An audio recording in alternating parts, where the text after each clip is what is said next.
Hey, is this a bad time? Hope I didn't kill the conversation. No need. Come on, let's talk outside.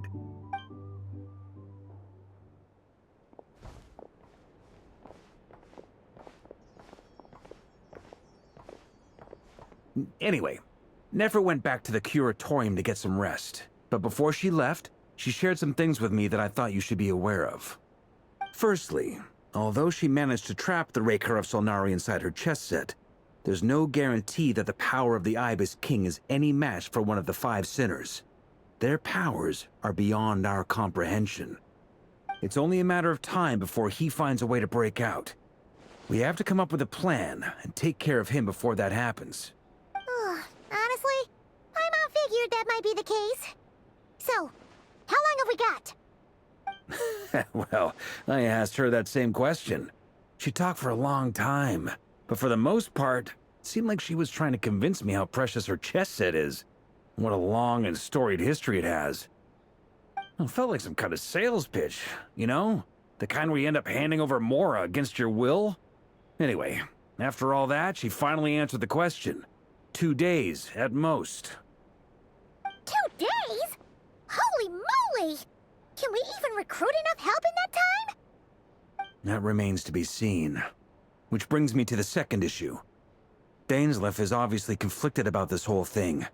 But given how little time we have, there's no way we can pull this off without his help. You have some history with him, right? Do you think maybe you could talk to him for us? Great. I appreciate it. All right, on to item 3. So, Albedo, Durin, and I put our heads together and came up with a plan. Can't promise it's gonna work yet, but at least it's a start. We figured we'd bounce the idea off you first. We'll explore it further once everyone's recovered. Oh, Paimon's dying to hear this. All right, so here's what we're thinking.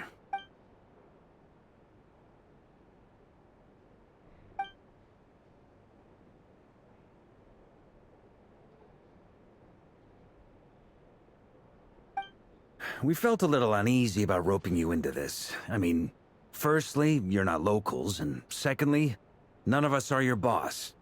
You're well within your rights to refuse if you so choose. Roping us in? Why would you even say that? We know the stakes here. It's all of us against the Rayher of Solnari, or none of us stand a chance. I choose my words very intentionally, I'll have you know. I like to think there's an art to striking a down-to-earth tone even when the stakes are through the roof. Sir Varka, I have a few thoughts about this plan. I'm all ears. I think we can be more flexible with how the roles are allocated. In my view, the most sensible lineup would be like this.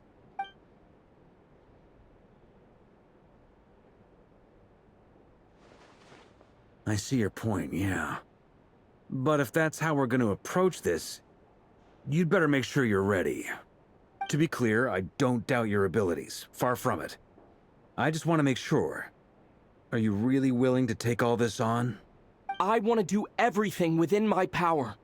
The Rayher of Solnari is a truly fearsome opponent, and if I do my part, it'll greatly reduce the risk for everyone else involved. Well, that tracks with what I've heard. Jean's mentioned in her letters that you're so diligent it's almost abnormal. As in, most people weigh up the risks and rewards in situations like this. But you seem to just march towards danger without a moment's hesitation.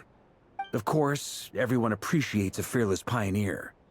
But all that aside, I'm the Grand Master of the Knights of Favonius, and you're our honorary knight. I want to make sure your courage doesn't come at the expense of your safety. Thank you, Sir Varka. I should be the one thanking you. It means a lot to have you on board. I'll give some serious thought to your suggestions.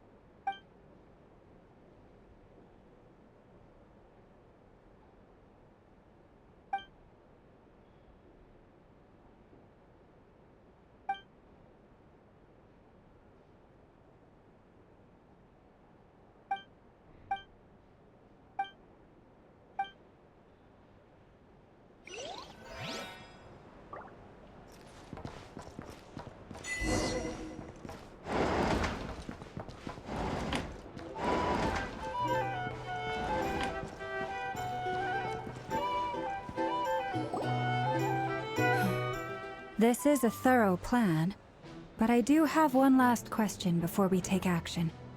How can we be sure that our enemy won't leave the designated area? Great question.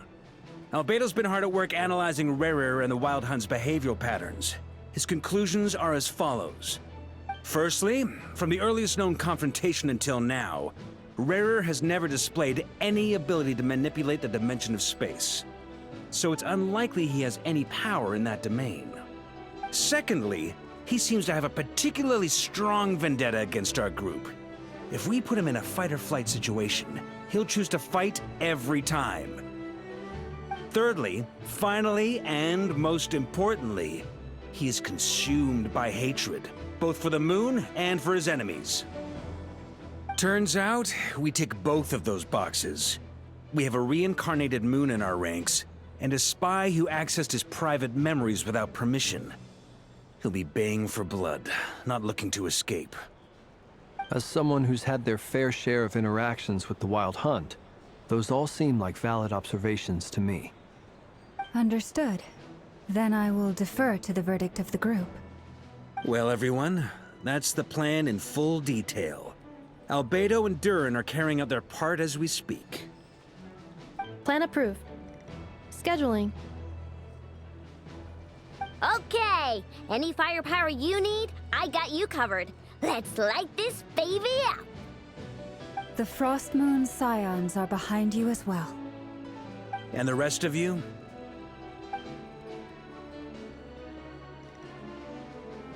No objections? All right, then it's settled. This is the plan we're going with. Next up, an old tradition of mine. Anyone who wants to back out, now's your chance.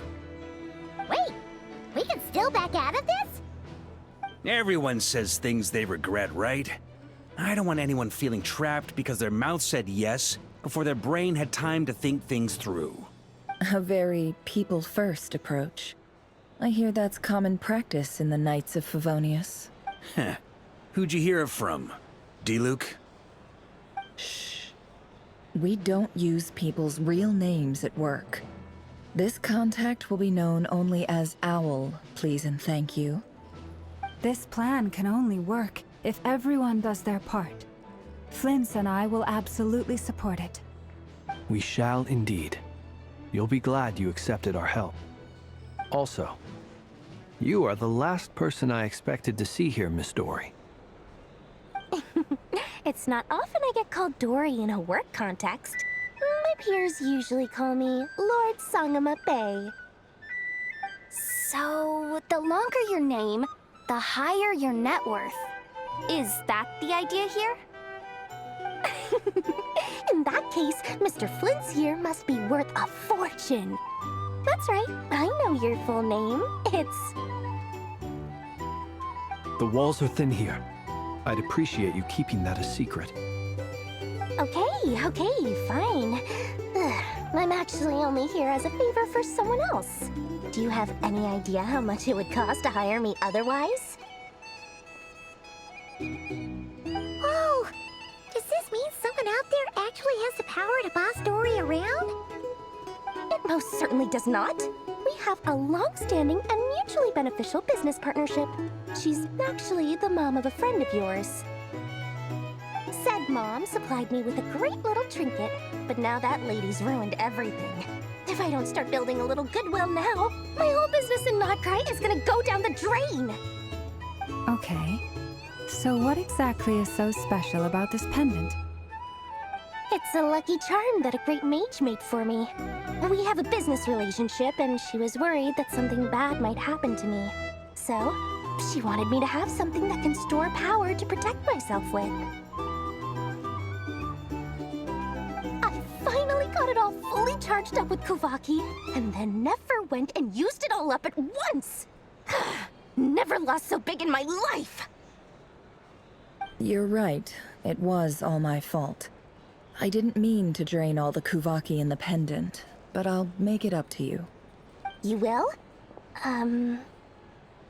Well, in that case, how about you give me your chess set, and we call it even? I knew you'd say that. Well, it's yours if you want it. In fact, take it now, and I'll even throw in a free Raker of Solnari. Deal? You're putting me in a difficult position here. It's a very useful thing to have around, but I have a funny feeling it won't be around much longer. I guess we'll see in a couple of days. Looks like bankruptcy for me. Hey, don't be so pessimistic.